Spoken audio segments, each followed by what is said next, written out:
ଓଡ଼ିଶାର ଲୋକକଥା ବା ସଂସ୍କୃତିରେ କଳାପାହାଡ଼କୁ ଜଣେ ଯୋଦ୍ଧା ଭାବରେ ନୁହେଁ ବରଂ ଏକ ରୂପକ ବା ଦୁର୍ଭାଗ୍ୟର ପ୍ରତୀକ ତଥା ସାଂସ୍କୃତିକ ବିନାଶର ପ୍ରତୀକ ଭାବରେ ଜଣାଯାଏ। ଏଥିସହ କଳାପାହାଡ଼ କେବଳ ସାଂସ୍କୃତିକ ଭଗ୍ନତାର ନୁହେଁ ବରଂ ସାଂସ୍କୃତିକ ପୁନର୍ଜନ୍ମର ମଧ୍ୟ ପ୍ରତୀକ। ରାଜୀବ ଲୋଚନ, କଳାଚାନ୍ଦ ରାୟ, କାଳିଦାସ ଗଜଦାନୀ ବା କଳାପାହାଡ଼ ଥିଲେ ବଙ୍ଗଳାର ନବାବ ସୁଲେମାନ କର୍ରାଣୀଙ୍କ ଜଣେ ହିନ୍ଦୁ ବ୍ରାହ୍ମଣ ସେନାପତି। ସେ ଜଣେ ମୁସଲମାନ ଯୁବତୀ ସୁଲେମାନ କର୍ରାଣୀଙ୍କ କନ୍ୟାଙ୍କ ପ୍ରେମରେ ପଡ଼ି ଗୋମାଂସ ଭକ୍ଷଣ କରି ଧର୍ମାନ୍ତୀକରଣ ହୋଇଯାଇଥିଲେ। ଫଳରେ ହିନ୍ଦୁ ସମାଜଚ୍ୟୁତ ହୋଇ ସେ ପଶ୍ଚାତାପ କରିଥିଲେ। ପରବର୍ତ୍ତୀ ସମୟରେ ସେ ପୁନର୍ବାର ହିନ୍ଦୁ ସମାଜରେ ଅନ୍ତର୍ଭୁକ୍ତ ହେବା ପାଇଁ ଚେଷ୍ଟା କରି ବିଫଳ ହୋଇଥିଲେ। ଫଳରେ ହିନ୍ଦୁମାନଙ୍କ ବିରୋଧରେ ପ୍ରତିହିଂସା ସାଧନ କରିବା ପାଇଁ ସେ ଦୃଢ଼ ବ୍ରତ ଗ୍ରହଣ କରିଥିଲେ। ସେହି ପ୍ରତିହିଂସାକୁ ସେ ଓଡ଼ିଶା ବିଜୟ ବେଳେ ଚରିତାର୍ଥ କରିଥିଲେ। ଓଡ଼ିଶାର ସ୍ୱାଧୀନତାର ସୂର୍ଯ୍ୟକୁ ଚିରଦିନ ପାଇଁ ଅସ୍ତମିତ କରି ଓଡ଼ିଶାରେ ଅରାଜକତା ସୃଷ୍ଟି କରାଇ ହିନ୍ଦୁ ମନ୍ଦିରଗୁଡ଼ିକ ଉପରେ ବର୍ବରୋଚିତ ଆକ୍ରମଣ କରି ଓଡ଼ିଶାର ଜାତୀୟ ଜୀବନକୁ ସଙ୍କଟଜନକ ପରିସ୍ଥିତିରେ ପକାଇ ଦେଇଥିଲେ ସେ। ଓଡ଼ିଶାର ଆନନ୍ଦମୟ ମୁକ୍ତ ପ୍ରବାହୀ ସଂସ୍କୃତିକୁ ଯନ୍ତ୍ରଣାକ୍ତ, କ୍ଷତ ଏବଂ ସଂଘର୍ଷମୟ କରାଇ ଓଡ଼ିଶାର ଆନନ୍ଦମୟ ଚିନ୍ତାମୁକ୍ତ ସଂସ୍କୃତିକୁ ଦୁର୍ବିସହ କରାଇ ଦେଇଥିଲେ। ଏଣୁ ଇତିହାସ କଳାପାହାଡ଼କୁ କେବଳ ଜଣେ ଯୋଦ୍ଧା ସେନାପତି ଭାବେ ନୁହେଁ ବରଂ ଓଡ଼ିଶାର ଆତ୍ମାକୁ ଛିନ୍ଭିନ୍ କରିଥିବା ଏକ ବିନାଶର ଝଡ଼ ଭାବରେ ଦେଖିଥାଏ। କଳାପାହାଡ଼ର ଆକ୍ରମଣ କେବଳ ମନ୍ଦିର ଏବଂ ଧନ ସମ୍ପତ୍ତି ଉପରେ ନଥିଲା, ଥିଲା ଓଡ଼ିଶାବାସୀଙ୍କ ଆତ୍ମା ଉପରେ। ତାଙ୍କର ବିନାଶ କେବଳ ଭଙ୍ଗା ପଥର ଏବଂ ଲୁଣ୍ଠିତ ମନ୍ଦିରଗୁଡ଼ିକରେ ନଥିଲା।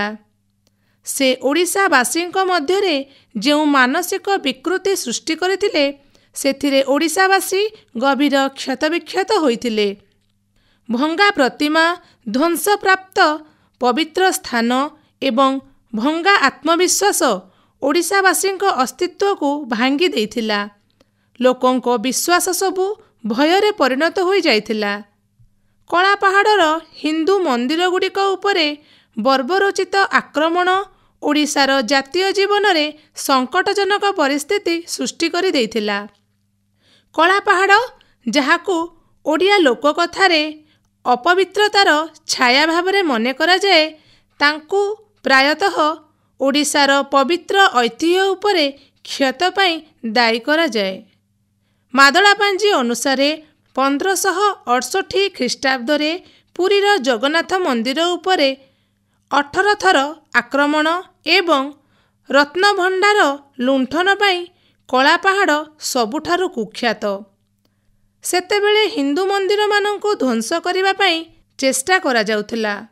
ଏପରିକି ପ୍ରଭୁ ଜଗନ୍ନାଥଙ୍କୁ ବଞ୍ଚାଇବା ପାଇଁ ସେବକମାନେ ତାଙ୍କୁ ଲୁଚାଇ ଦେଇଥିଲେ। କଳାପାହାଡ଼ ଗୁପ୍ତଚରଙ୍କଠାରୁ ସମ୍ବାଦ ପାଇ ପ୍ରଭୁ ଜଗନ୍ନାଥ, ବଳଭଦ୍ର ଏବଂ ସୁଭଦ୍ରାଙ୍କ ମୂର୍ତ୍ତିଗୁଡ଼ିକୁ ସେହି ଲୁକ୍କାୟିତ ସ୍ଥାନରୁ ହାତୀ ପିଠିରେ ବସାଇ ଗଙ୍ଗାନଦୀ କୂଳକୁ ନେଇ ଆସି ଅଗ୍ନି ସଂଯୋଗ କରିଦେଇଥିଲେ ଏବଂ ଅର୍ଦ୍ଧଦଗ୍ଧ କଳେବରକୁ ଗଙ୍ଗାନଦୀରେ ଭସାଇ ଦେଇଥିଲେ।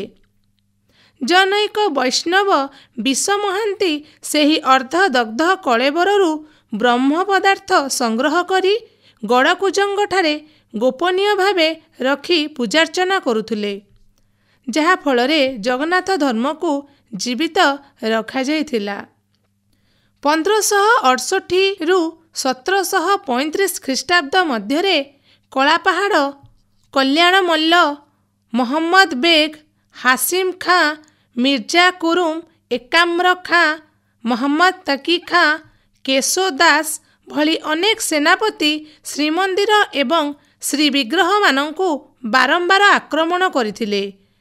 ଏମାନଙ୍କ ମଧ୍ୟରେ ସବୁଠାରୁ ଚର୍ଚ୍ଚିତ ନାମ ହେଉଛି କଳାପାହାଡ଼।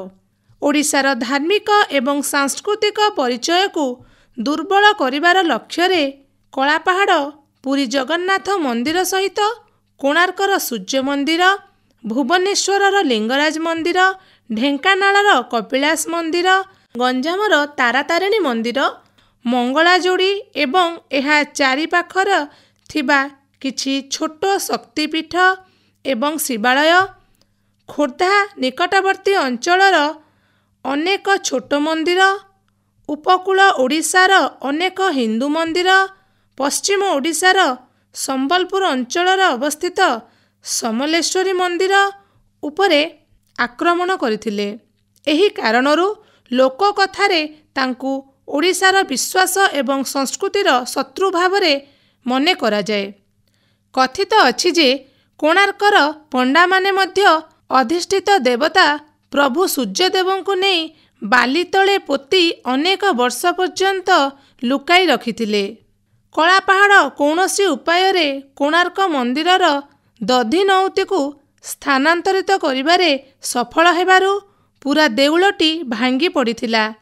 ମନ୍ଦିର ମୁଖଶାଳାର ଚୂଡ଼ାରେ ଅନେକ ପଥର ପଡ଼ିବାରୁ ତାହା ମଧ୍ୟ କେତେକାଂଶରେ ଭାଙ୍ଗି ଯାଇଥିଲା। ତା ସହିତ ଅନେକ ମୂର୍ତ୍ତି ଓ ପାର୍ଶ୍ୱ ଦେବତାଙ୍କ ମୂର୍ତ୍ତି ମଧ୍ୟ ଧ୍ୱଂସ ହୋଇଯାଇଥିଲା। ପରେ ପରେ ଏହାକୁ ପୁରୀକୁ ନିଆଯାଇ ଜଗନ୍ନାଥ ମନ୍ଦିର ବେଢ଼ାରେ ଥିବା ଇନ୍ଦ୍ରଙ୍କ ମନ୍ଦିରରେ ସ୍ଥାପିତ କରାଗଲା।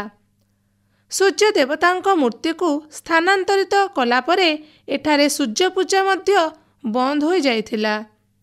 ଏହା ଫଳରେ ଏଠାକୁ କେହି ତୀର୍ଥଯାତ୍ରୀ ଆସିଲେ ନାହିଁ। ସମୟକ୍ରମେ ବହିଃସ୍ରୋତ ଆକ୍ରମଣ କୋଣାର୍କ ବନ୍ଦର ଉପରେ ମଧ୍ୟ ହେଲା। କିନ୍ତୁ ଦିନ ଥିଲା କୋଣାର୍କ ସହର ଥିଲା ସୂର୍ଯ୍ୟପୂଜାର ଗୌରବଶାଳୀ ପରମ୍ପରା ବହନ କରୁଥିବା ଉତ୍କଳୀୟ ନୌବାଣିଜ୍ୟ ବିଖ୍ୟାତ କେନ୍ଦ୍ରସ୍ଥଳୀ। କିନ୍ତୁ ଧୀରେ ଧୀରେ ଜନସମାଗମ କମିଯିବାରୁ ଏହା ଜଙ୍ଗଲାବୃତ ହୋଇଯାଇଥିଲା। ତେବେ 1926 ଖ୍ରୀଷ୍ଟାବ୍ଦରେ ଖୋର୍ଦ୍ଧାର ତତ୍କାଳୀନ ରାଜା ପୁରୁଷୋତ୍ତମ ଦେବଙ୍କ ପୁତ୍ର ସୂର୍ଯ୍ୟ ଦେବତାଙ୍କ ମୂର୍ତ୍ତିକୁ ଅନ୍ୟ ଦୁଇଟି ଭ୍ରାମ୍ୟମାଣ ସୂର୍ଯ୍ୟ ଓ ଚନ୍ଦ୍ର ମୂର୍ତ୍ତି ସହିତ ପୁରୀକୁ ନେଇଯାଇଥିଲେ। ବିଡ଼ମ୍ବନାପୂର୍ଣ୍ଣ ଭାବରେ କଳାପାହାଡ଼ର ଖଣ୍ଡା ଓଡ଼ିଶାର ସଂସ୍କୃତିକୁ ଆହତ କରିଥିଲେ ମଧ୍ୟ ତାର ଆତ୍ମାକୁ ନଷ୍ଟ କରିପାରିନଥିଲା। ଏହା କେବଳ ଓଡ଼ିଶାକୁ ପୁନଃ ଆଦୃତି ଦେଇଥିଲା। ନୂତନ ତତ୍ତ୍ୱ ସୂଚାଇ ଦିଏ ଯେ କଳାପାହାଡ଼ଙ୍କ ନିଷ୍ଠୁରତା ଏକ ଦୃଢ଼ତାର ଅନ୍ତର୍ନିହିତ ସ୍ରୋତ ସୃଷ୍ଟି କରିଥିଲା। ଫଳସ୍ୱରୂପ କବିମାନେ ଅଧିକ ତୀକ୍ଷ୍ଣ ହୋଇଥିଲେ, ରୀତିନୀତି ଅଧିକ କଠୋର ହୋଇଯାଇଥିଲା ଏବଂ ଲୋକଙ୍କ ଜଗନ୍ନାଥଙ୍କ ପ୍ରତି ଆସକ୍ତି ଆହୁରି ତୀବ୍ର ହୋଇପଡ଼ିଥିଲା, ଯାହା ଓଡ଼ିଶାର ଆଧ୍ୟାତ୍ମିକ ଶକ୍ତିର ପ୍ରତୀକ ହୋଇଗଲା।